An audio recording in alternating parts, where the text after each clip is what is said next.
The will reading was digital.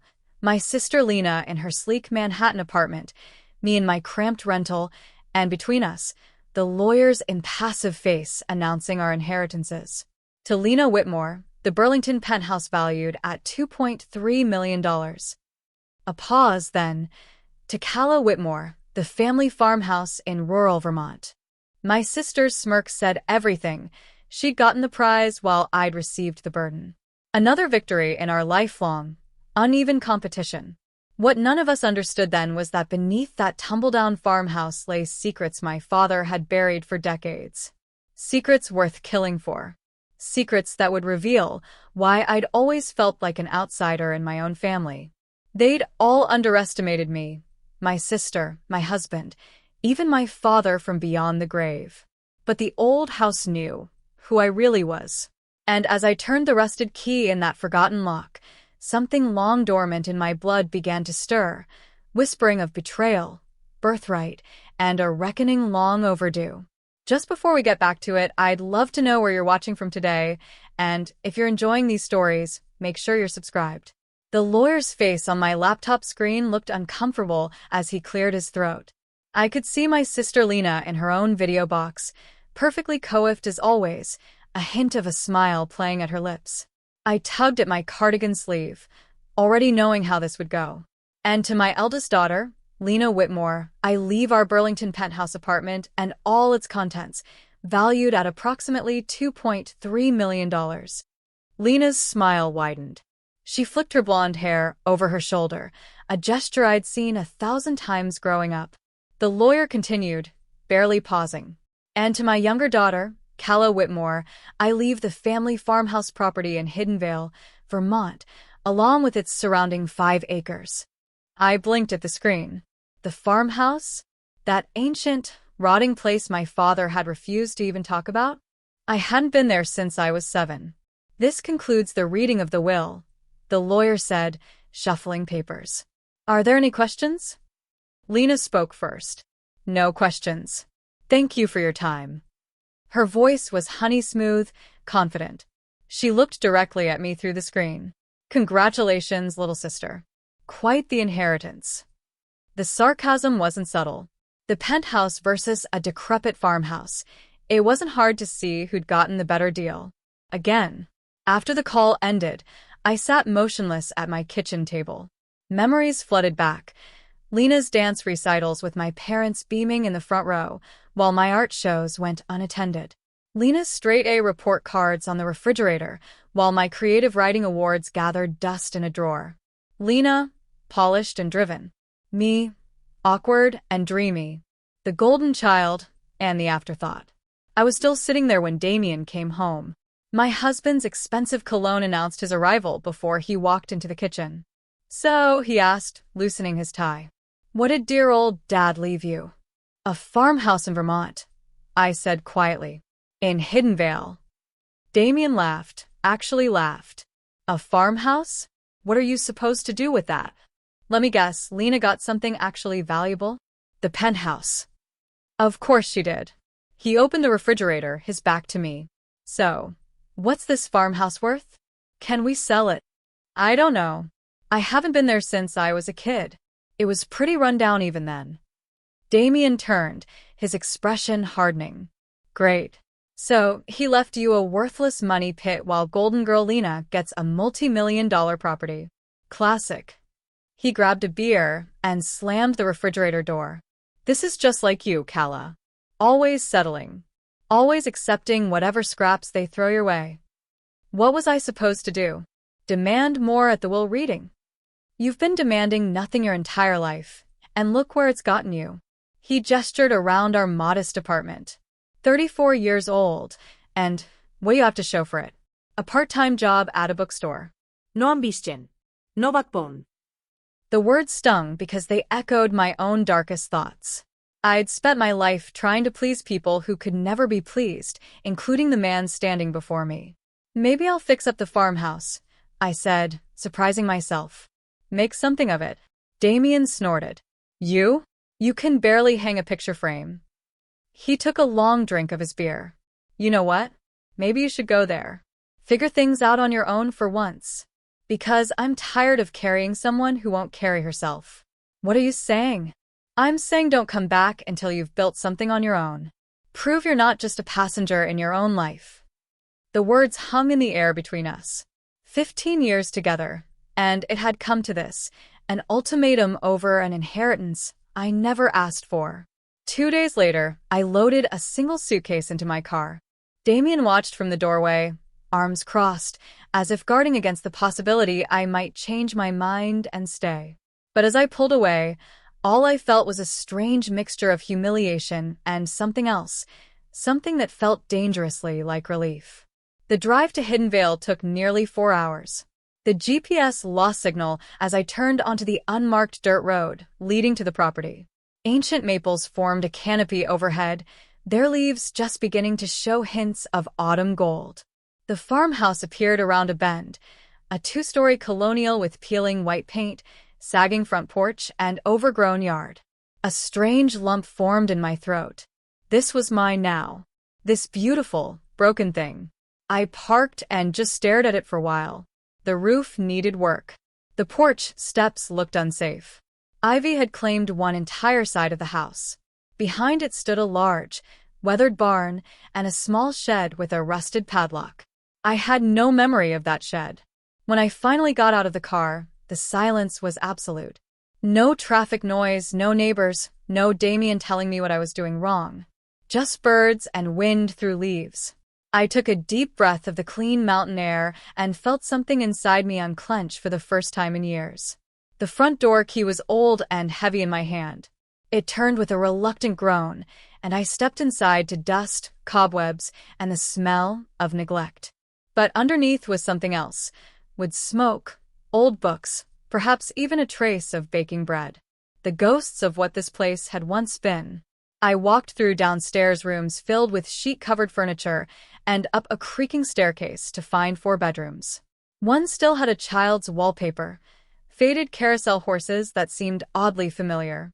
Had that been my room during summer visits, I barely remembered. By evening, I'd cleared enough space to set up a makeshift bed and unpacked my meager belongings. I sat on the front porch with a flashlight and a sandwich, watching fireflies appear in the gathering dusk, wondering what I was supposed to do next. The next morning, I drove into town for supplies. Hidden Vale was small, a main street with basic necessities, a diner and a hardware store.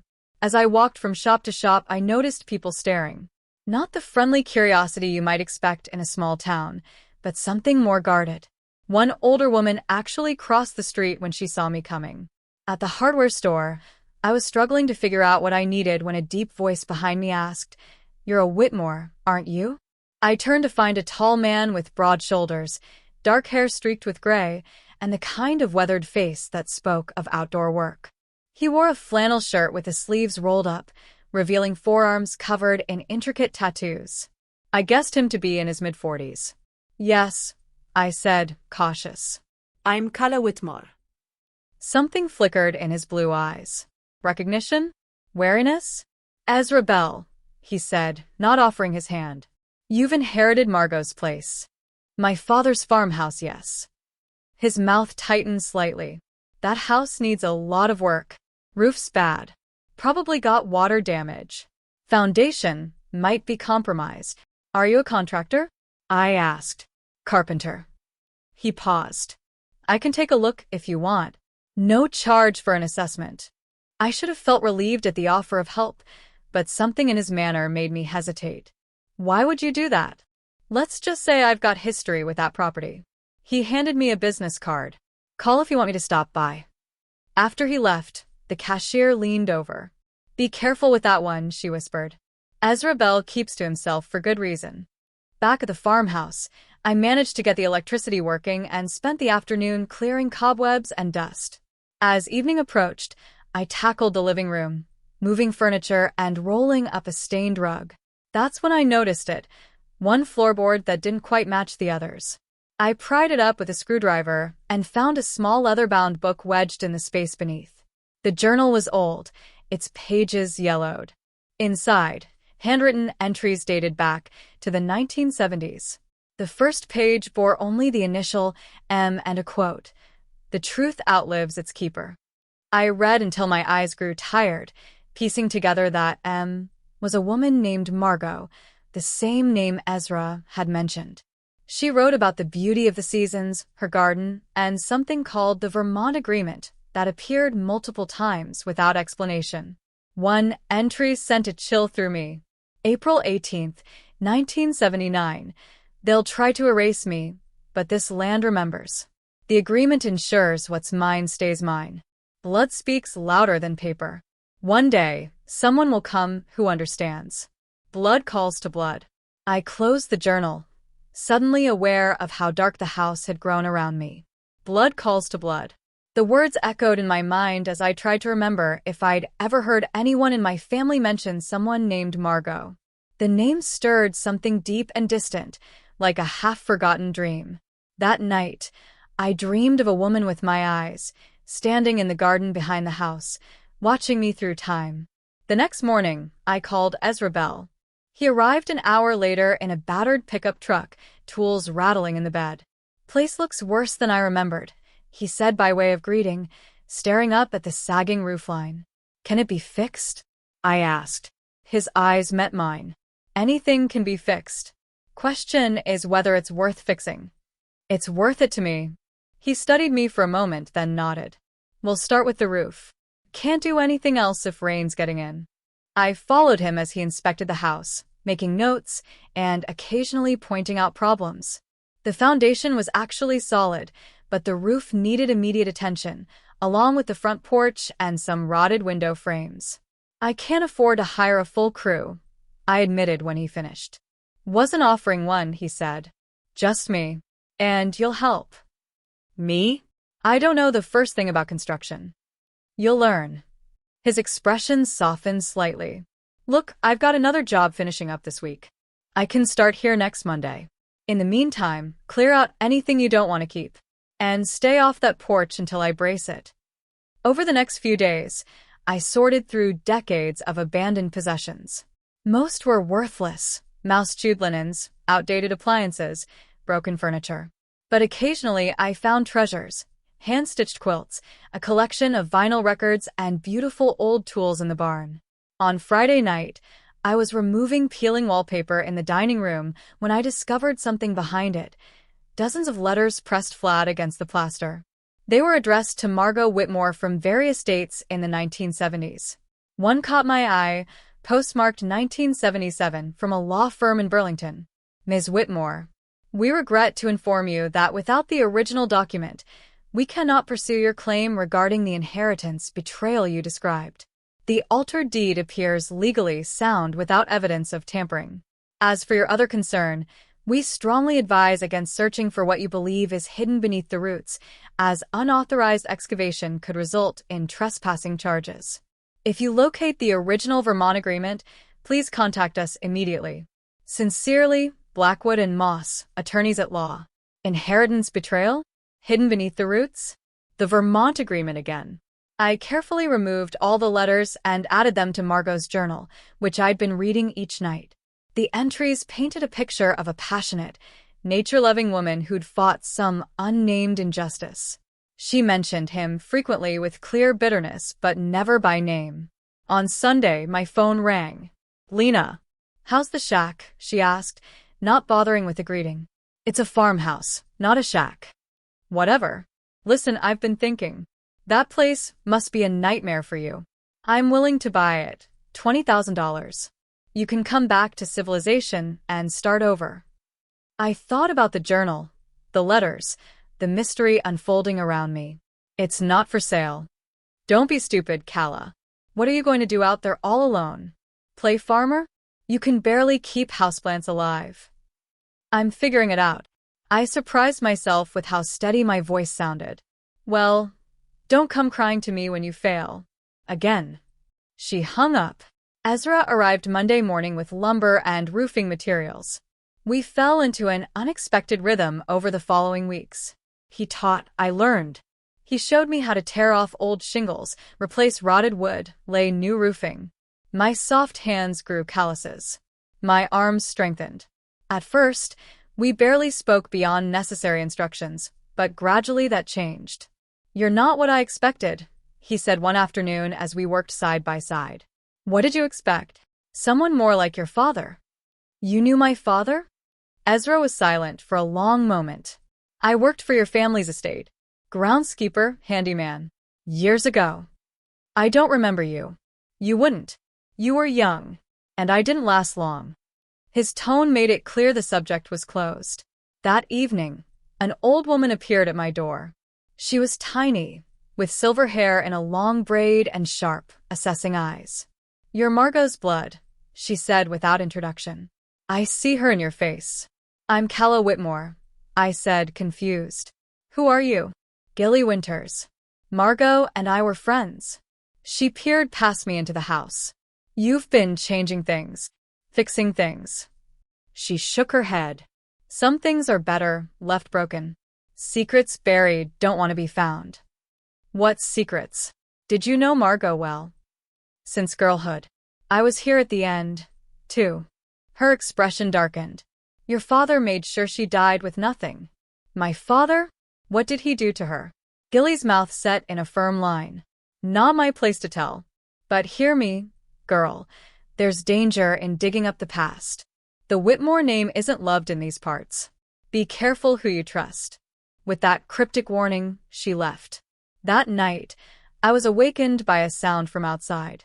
Grabbing a flashlight, I crept downstairs and peeked through the window. A figure was at the shed behind the house, working at the padlock. I flung open the back door. "Hey!" I shouted. The figure bolted, disappearing into the woods. In the morning, I found bolt cutters abandoned by the shed. The lock was damaged but intact. When I reported the attempted break-in to the local sheriff, his response was oddly dismissive. "Probably just kids," he said, not meeting my eyes. "Not much crime out here. Someone left bolt cutters. That seems pretty deliberate." He shifted uncomfortably when I gave my name.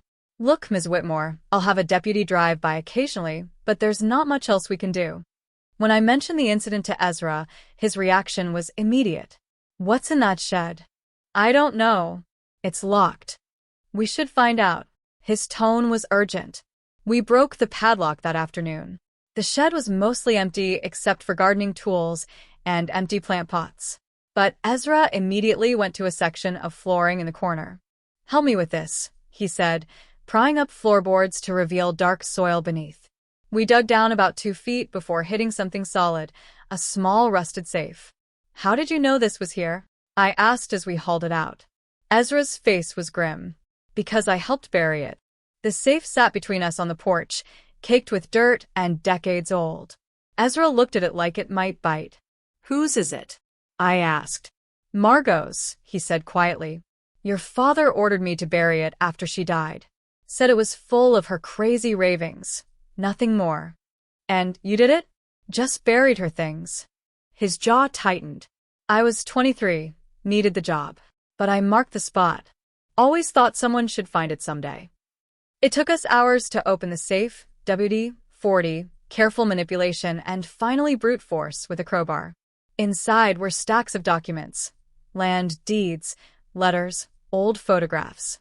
And at the bottom, a cassette tape labeled simply proof. I found an old boom box in the attic that still worked. We sat in silence as voices crackled from the speakers. "You won't get away with this, Robert." A woman's voice, strong despite age. "It's already done, Margot." The cold reply from a voice I recognized, my father. "The Vermont agreement is null and void. Your signature is on the transfer documents." "That's not my signature, and you know it. You forged it. This land was never meant for you." "Prove it." "Oh wait, you can't, because the original agreement disappeared." "How convenient." "This was my inheritance, Robert. Mine by blood right. Your father promised." My father was a sentimental old fool. The Whitmore estate belongs to the Whitmore name, not some distant relation who married in. I've spent 20 years building a real estate empire. You think I'd let this prime development land sit idle because of some handshake deal? The recording continued, revealing a shocking truth. The Vermont agreement was a legally binding document signed by my grandfather, ensuring the Hidden Vale property would go to Margot Whitmore upon his death. But my father had forged documents to invalidate it, planning to develop the land into luxury vacation homes. Margot had fought him for years but died before she could prove the forgery. I looked at Ezra when the tape finished. You knew about this. He nodded slowly. Not all of it, but enough. I found some of Margot's papers while working here. Your father caught me looking. Offer me money to keep quiet and help bury anything that could cause him trouble. And you took it. My voice was flat. I did. No excuses. Biggest regret of my life. Been trying to make up for it ever since. How? By hiding out in the woods. By keeping silent all these years. By waiting. For this. He gestured at me and the safe. Margot always said someone would come who could make it right. I spread the documents across the dining room table. Land deeds, survey maps, correspondence between my grandfather and Margot. Photocopies of the original Vermont agreement, not the document itself, but evidence it had existed. And something else. Margot's will. Leaving everything she owned to my blood kin, should they ever find their way home. Who was she? I asked. To my family? Your grandfather's cousin. She grew up on this land. When your grandfather expanded the Whitmore real estate business to Burlington, she stayed to care for the farmhouse and land. They were close. He promised it would always be hers. I thought of the journal entries. The initial M. The woman who'd fought so hard. Why would my father do this to her? Money. Power. The land alone is worth millions to developers. But Margot refused to sell. She loved this place, protected it. Ezra looked around. She was the heart of Hidden Vale. That's why people here act strange around me. They think I'm like him. Can you blame them? Your father tried to force half the town to sell their land, too. I made a decision then. I'm going to make this right, whatever that means. The next morning, I scanned the documents and emailed copies to Lena. Her response was immediate and furious. This is ancient history and obvious forgery. Don't bother trying to challenge the will. You'll waste what little money you have. If you pursue this, I'll sue you for defamation. Word spread quickly in Hidden Vale. Some locals began to warm to me, offering stories about Margot, her kindness, her gardens, her fierce protection of the land.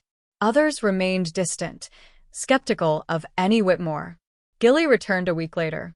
She studied the items from the safe spread across my table. So you found it, she said. Margot told me he buried something, but not what or where. Did you know what my father did to her? Parts. Margot kept some secrets even from me. She picked up a photo of a younger Margot standing proudly in front of the farmhouse. There's more, you know. Margot left a manuscript, her whole story. Everything she couldn't prove but knew was true. Where is it? I helped her hide it. Under the old oak at the property line. The one with the swing. She looked at me intently. Be careful, child. Your father had powerful friends. Some still live. Some still profit from his schemes. That night, I waited until dark, then took a shovel to the ancient oak tree at the edge of my property. The swing was long gone, but I could see where it had been attached. I dug at the base of the trunk, on the side facing away from the house. About 2 feet down, my shovel hit something solid. A metal box. As I leaned down to pull it free, a voice behind me froze my blood. I knew you'd lead me to it eventually. I turned to find Damien standing there, a gun pointed casually in my direction, his face illuminated by his flashlight. What are you doing here? I managed to ask. Cleaning up a mess. He gestured with the gun. Open the box, Calla. How did you find me? Your sister is very persuasive. And generous. His smile was cold. We've had a nice arrangement for years. I keep an eye on the family disappointment. She keeps me comfortable. My mind reeled. You've been spying on me? For Lena? Spying sounds so dramatic. Managing is better. Making sure you stayed small, stayed insecure. Never asked questions about your family. Never looked too closely at the Whitmore empire Lena's been building. All these years. 15 years of subtle undermining. 15 years of being told I wasn't enough. Open the box, Calla. Now. With shaking hands, I lifted the manuscript from its metal container. What does Lena think you're going to do with this? Bring it to her, of course. He reached for it. But I'd spent weeks rebuilding this house. My hands were no longer soft. My arms were no longer weak. I swung the metal box hard, catching him off guard. The gun fired into the ground as he stumbled. I ran. Behind me, Damien shouted threats, but I knew these woods now. He didn't. I clutched the manuscript to my chest and disappeared into the darkness, blood pounding in my ears, running toward the only person I could think of who might help. Ezra's cabin was a mile through the forest. By the time I reached it, blood was trickling down my leg from where I'd gashed it on a fallen branch. He opened the door to my frantic knocking, took one look at my face, and pulled me inside. He's coming, I gasped. Damien. He has a gun. He's working for Lena. Ezra moved quickly, locking doors, checking windows. He sat me down, cleaned my wound, and listened as I explained what had happened. We need to call the sheriff, he said. The sheriff who wouldn't even take a report about the break-in? Who looked terrified when I mentioned my name. He's probably on Lena's payroll, too. Then we read the manuscript. Find out what was worth killing for. We stayed up all night, poring over Margot's handwritten pages. What we found was more shocking than I could have imagined. Not only had my father stolen Margot's inheritance through forgery, but the document implicated him in a decades-long scheme involving bribes to local officials, environmental cover-ups, and illegal land seizures. Names were named, politicians still in office, business leaders still profiting. But the most stunning revelation came at the very end. A personal letter addressed to my daughter's daughter. To the one who finds this. If you are reading these words, you have found your way home at last. What Robert Whitmore stole from me was not just land, but the chance to know you. Your mother, Eleanor, was my daughter, not Robert's. She never knew the truth. We agreed it was safer that way. The proof is in your blood, in your eyes that match mine, in your spirit that led you back to this land. Robert suspected but could never prove it. When Eleanor married him, I feared the worst. When you were born, I knew someday you would return. The Vermont agreement was never just about land. It was about legacy, about keeping safe what matters. The original document is where no one but blood kin would think to look. I have loved you from afar all your life. Margot. I sat back, stunned. My grandmother. She was my grandmother. Ezra's eyes widened. That's why your father was so determined to erase her. You weren't just a Whitmore heir. You were Margot's blood heir. Dawn was breaking when we heard vehicles approaching. Through the window, I saw police cars and an expensive black SUV I recognized as Lena's. They found us, I whispered. Ezra looked grim. They found us, but they haven't won yet. We need to get to the farmhouse, Ezra said, grabbing his truck keys. There's a cellar entrance through the back that doesn't show on any plans. We slipped out through his workshop and into the dense woods behind his cabin. The sound of car doors slamming echoed behind us. Dawn light filtered through the trees as we moved quickly, staying off the paths. How long have you known? I asked as we navigated fallen logs and underbrush. About Margot being my grandmother? I didn't know, Ezra said softly. But I suspected. You have her eyes. Her way of tilting your head when you're thinking. We reached the edge of the woods near my property. Ezra put a hand on my arm, pointing. 2 police cruisers were parked in my driveway, and Lena's black SUV sat like a predator next to them. Damien was gesturing wildly, pointing toward the woods. They'll search the house, I whispered. Let them. We're not going inside yet. Ezra led me along the tree line to where a small stream cut through the property. Margot showed me this years ago. There's a storm cellar entrance by the old well. It doesn't connect to the main cellar. The well was nothing more than a stone circle behind a cluster of overgrown bushes. Beside it, almost completely hidden by vegetation, was a slanted wooden door set into the ground. Ezra pulled it open to reveal stone steps descending into darkness. Ladies first, he said with a grim smile, handing me a small flashlight from his pocket. The air below was cool and damp. The space was small, maybe 10 feet square, with stone walls and a packed dirt floor. Metal shelves held ancient canning jars and dusty bottles. A narrow wooden door stood opposite the stairs. "Where does that lead?" I asked, pointing. "Root's cellar under the kitchen. There's a hidden panel in the floor." We sat in the dim light, listening to muffled voices and footsteps above us. I clutched Margot's manuscript to my chest. "We need to make copies," I said. "Get this to someone who can't be bought." "I know someone," Ezra replied. "A journalist in Burlington who's been investigating the Whitmore developments for years. She tried to interview Margot once before." He trailed off. Before my father silenced her. The words tasted bitter. "I still can't believe Damien. 15 years. Was any of it real?" Ezra's expression softened. "People like your sister and Damien, they see others as tools.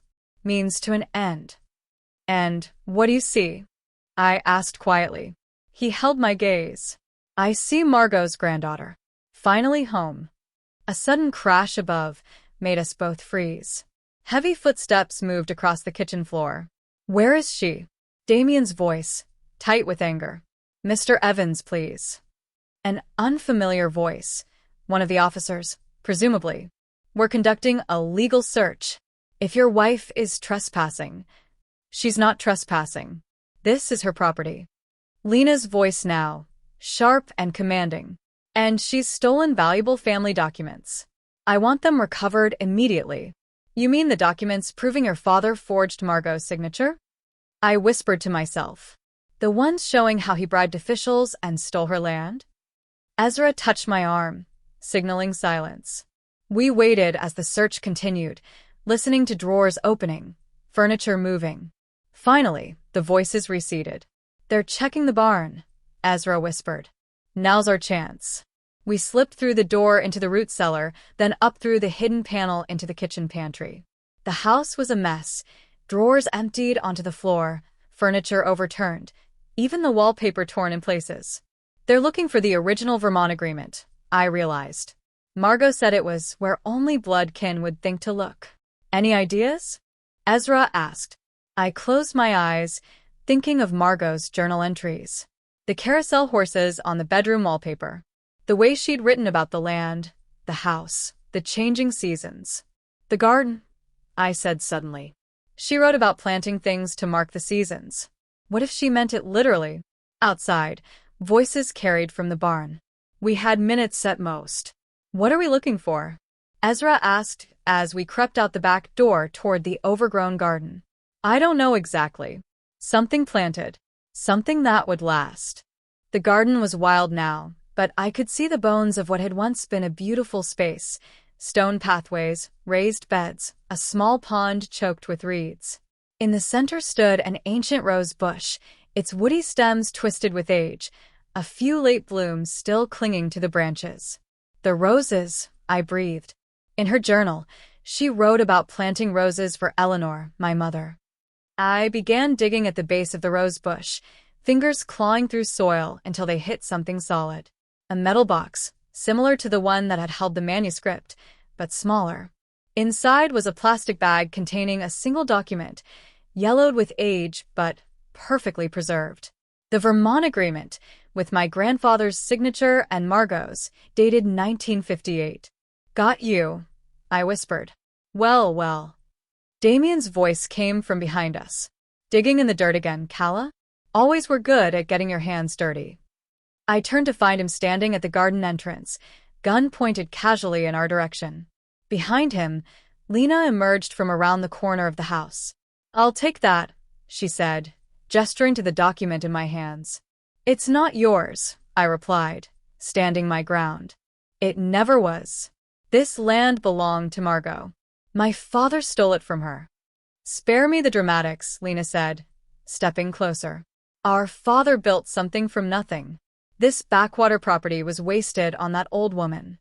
"She was our grandmother," I said. Lena faltered, just for a second. "What?" "Margot was our grandmother. Mom was her daughter, not Dad's. That's why he hated her so much. That's why he erased her." "You're lying." But uncertainty had crept into her voice. It's all in the manuscript. DNA will prove it. I took a step toward her. He built his empire on forgery and fraud, Lena. And you've been protecting his crimes. Give me the document, Calla. Damien's voice was dangerously low. Now. Or what? You'll shoot me? In front of witnesses? The police are right over there. The police work for me, Lena snapped. Just like your husband. Just like half this town. Not all of us. The new voice came from behind Lena and Damien. Sheriff Wilson stood there, but he wasn't alone. With him were at least a dozen townspeople, including Gilly. And behind them, a woman with a press badge and camera. Rebecca Green, Burlington Chronicle, she said, camera raised. Mind telling me why you're pointing a gun at these people, sir? Damien lowered the weapon instantly. This is private property. We're having a family dispute. About these? Sheriff Wilson held up copies of Margot's manuscript pages.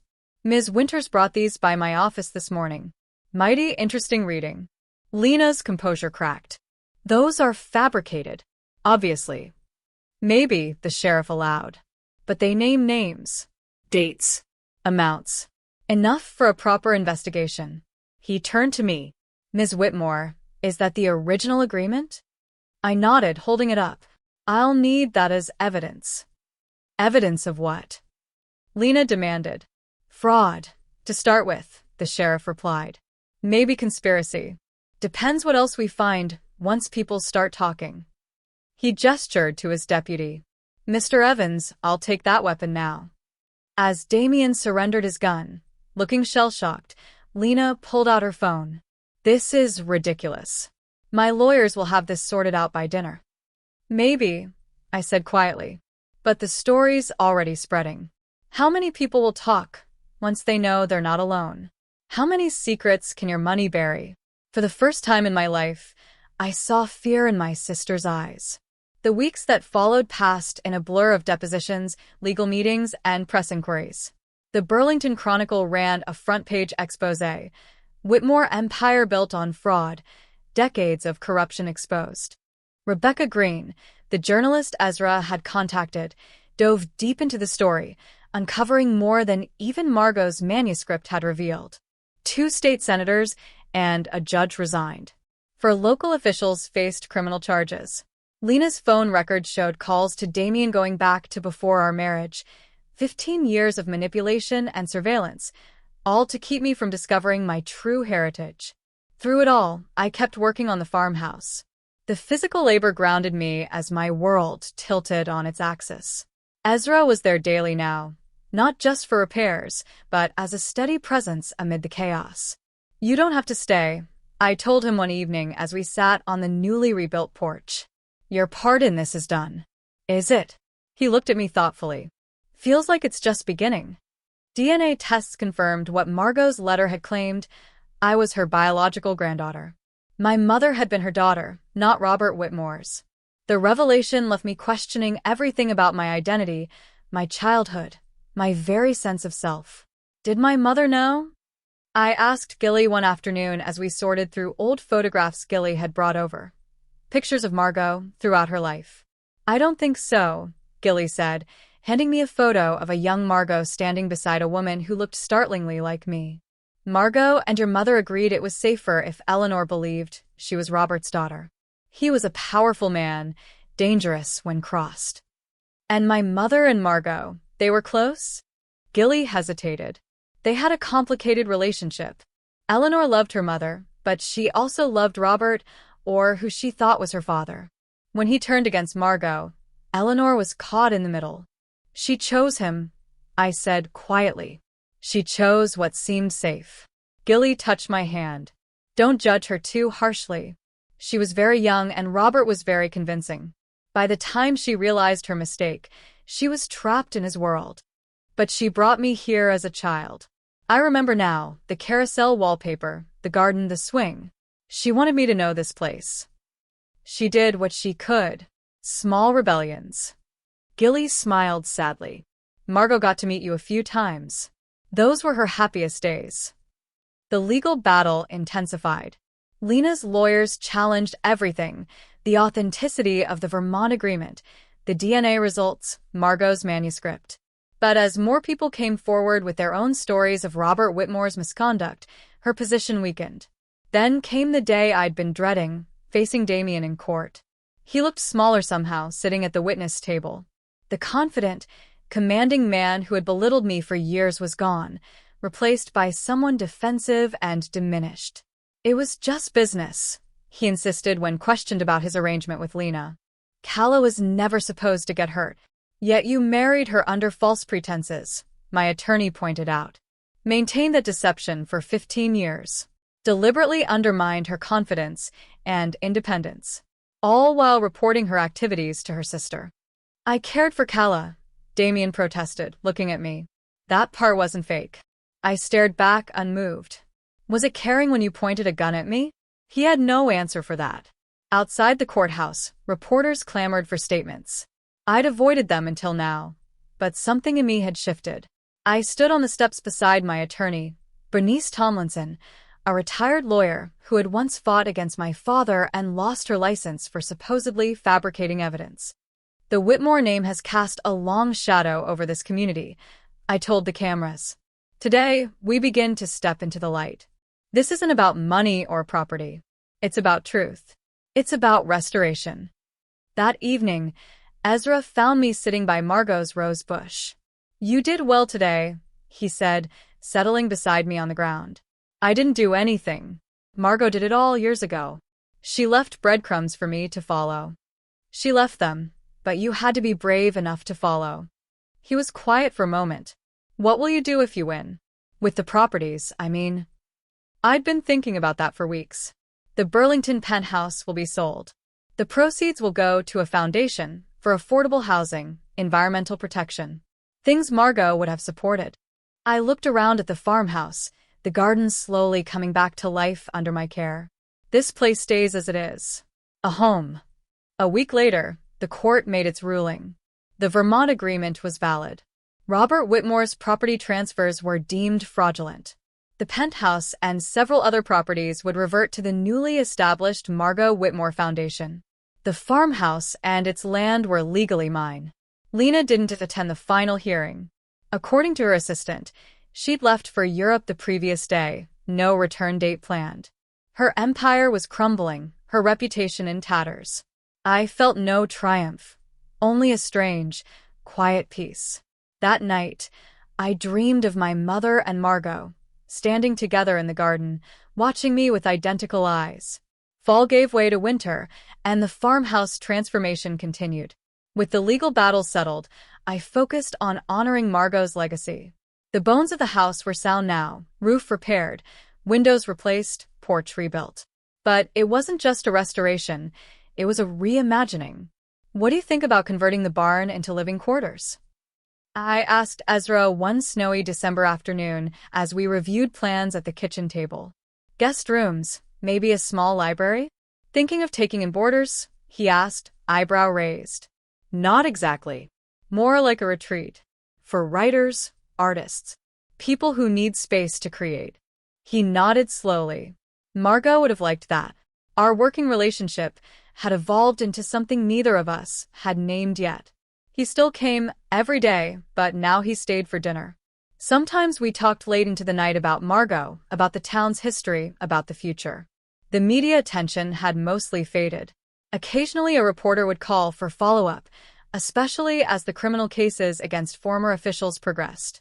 I gave the same answer each time. I'm focused on rebuilding. Lena remained in Europe. Her lawyer sent a terse email. Ms. Whitmore wishes to settle any remaining matters without further litigation. Translated, she wanted to disappear with what remained of her fortune. I agreed, with one condition. She would provide all information about my mother's relationship with Margot. A week later, a box arrived containing photos, letters, and a diary I hadn't known existed. On a bitter January morning, I stood at my mother's grave in the Burlington cemetery, then drove to the small churchyard in Hidden Vale where Margot was buried. I placed roses at both stones, a symbolic reunion of mother and daughter. I used to be so angry at my mother, I told Gilly later that day as we sorted through the newly arrived mementos. For always choosing Lena. for never standing up to my father. Now I wonder if she was just trying to survive. We all do what we can with the choices we have, Gilly said, placing a gentle hand on mine. Eleanor loved you. She just didn't know how to protect you from Robert without revealing secrets she'd been taught to keep. Spring came early to Vermont that year. As the snow melted, I began work on Margot's gardens, following the plans I'd found among her papers. Ezra built raised beds and trellises based on her sketches. The townspeople, who had once avoided me, now stopped by with seedlings, cuttings, and gardening advice. Miss Tomlinson helped establish the Margot Whitmore Foundation, which now owned the Burlington Penthouse and several other Whitmore properties. We sold most, using the proceeds for community projects, affordable housing, environmental restoration, arts programs. The foundation's first major project was purchasing a threatened wetland near Hiddenvale that my father had once tried to drain for development. Damien disappeared from my life as suddenly as he'd entered it. The divorce was quick and uncontested. He moved to Arizona, apparently. I wished him nothing. Not happiness, not misery. He simply no longer mattered. In April, I received an unexpected visitor, Rebecca Green, the journalist. I'm doing a follow-up piece, she explained as we walked the property. Not just on the scandal, but on what happens after. How communities heal. And what have you found? I asked. That it takes more than exposing the truth. She gestured to the farmhouse, the newly planted gardens, the barn in mid-renovation. It takes rebuilding. Creating something new from the broken pieces. That evening, I found Ezra on the porch, staring at the sunset. I sat beside him, our shoulders touching. Rebecca asked if you were part of the story, I said, about how communities heal. He turned to look at me. What did you tell her? That some stories are too important to share with everyone. His hand found mine, calloused palm against calloused palm. And our story? Still being written? I said softly. Summer brought the first guests to what was now officially called Margot House. A poet from Boston. A playwright from Chicago. A young novelist from Seattle. They stayed in the renovated barn, rode at desks overlooking the gardens, and gathered in the evenings for dinner in the farmhouse kitchen. Tell us about Margot, the novelist asked one night. The woman this place is named for. So I did. I told them about her fight for the land, her love of growing things, her refusal to be erased. I didn't tell them everything. Some truths remained private, shared only with those who had lived them. But I gave them enough to understand why this place mattered, why it had been worth saving. In August, I began writing my own story. Not for publication, at least not yet, but as a way to make sense of everything that had happened. I wrote in the mornings on the porch, surrounded by Margot's roses now in full bloom. Ezra found me there one morning, laptop open, coffee gone cold. Stuck, he asked, sitting beside me. Trying to find the right ending. He smiled. Who says it has to end? That autumn, exactly 1 year after I'd first arrived at the Tumbledown Farmhouse, we held a ceremony in the garden. The Margot Whitmore Foundation was officially opening its doors to applications. Local officials, newly elected after the scandal, gave speeches about community renewal. Former victims of my father's schemes shared their stories of recovery. I stood before them, no longer the invisible daughter or the family disappointment, but something entirely new, Margot's granddaughter, keeper of her legacy. A year ago, I came here believing I'd been given the lesser inheritance, I told the gathered crowd. What I didn't understand then was that true inheritance isn't measured in property values or prestige. It's measured in truth, in connection, in purpose. I looked out at the faces, Gilly, Bernice Tomlinson, Rebecca Green, townspeople who had become friends, and Ezra, standing quietly at the back, his eyes never leaving mine. Margot knew that. She left me not just a house, but a home. Not just a property, but a purpose. And most importantly, she left me the truth, that we are more than the names we carry or the facades we build. We are the choices we make when those facades crumble. The following morning, a car pulled into the driveway, an unfamiliar sedan with New York plates. A young woman stepped out, looking nervous, clutching a printout of our website. Is this Margot House? She asked. The writer's retreat? It is, I replied, standing on the porch Ezra and I had rebuilt together. I have a reservation. For the fall session. She looked around uncertainly. I'm working on a book about family secrets. Someone recommended this place. I smiled and opened the door wide. You've come to the right place. Welcome to Margot House. What would you sacrifice to discover your true inheritance? Not the wealth passed down, but the truth of who you really are. If this story of secrets, betrayal, and redemption spoke to you, please like, subscribe, and share for more tales that uncover what lies beneath the surface of the families we think we know.